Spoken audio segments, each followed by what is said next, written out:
প্রিয় দর্শক, আবারও একটা পেঁপের পরামর্শ দিতেছি। যেমন শাহী পেঁপে হবে এরকম গোল, শাহী পেঁপেটা হবে আপনার এরকম গোল হবে আর এরকম সুন্দর।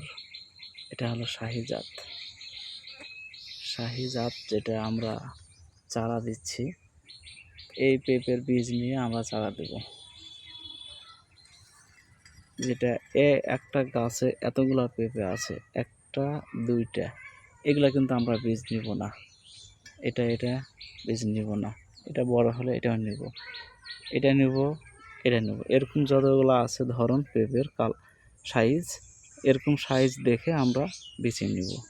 তাহলে এরকমই আমরা পরবর্তী পেঁপে পাবো সেই গাছে। তো এগুলো আমরা চারা করব না বীজ।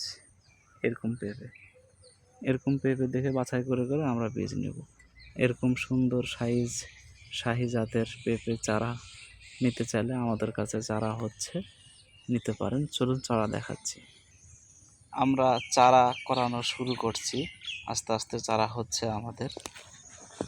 কেবল অল্প চারা হইতেছে আর বীজ, এই যে এখানে আমাদের বীজ ফেলানো আছে, এই যে বীজ ফুটে বার হচ্ছে, এই যে এখানে কেবল আস্তে আস্তে ফুটে বার হচ্ছে। আমরা এই যে এখানে করতেছি, এগুলো বীজ ফুটে বার হলে আমরা চারা দিতে পারবো ইনশাল্লাহ। আর বাসায় পেঁপে একটা পাকছে, ওটা দেখাচ্ছি চলুন।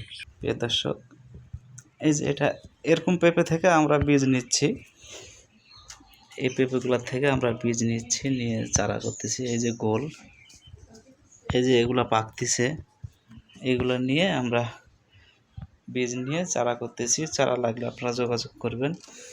এই পেঁপেটা 5 কেজি হবে। এরকম পেঁপে নিয়ে আমরা বীজ নিয়ে চারা করতেছি, সবগুলাই এরকম দেখে নিচ্ছি বীজ। ঠিক আছে, ভালো থাকবেন। চারা লাগলে যোগাযোগ করবেন।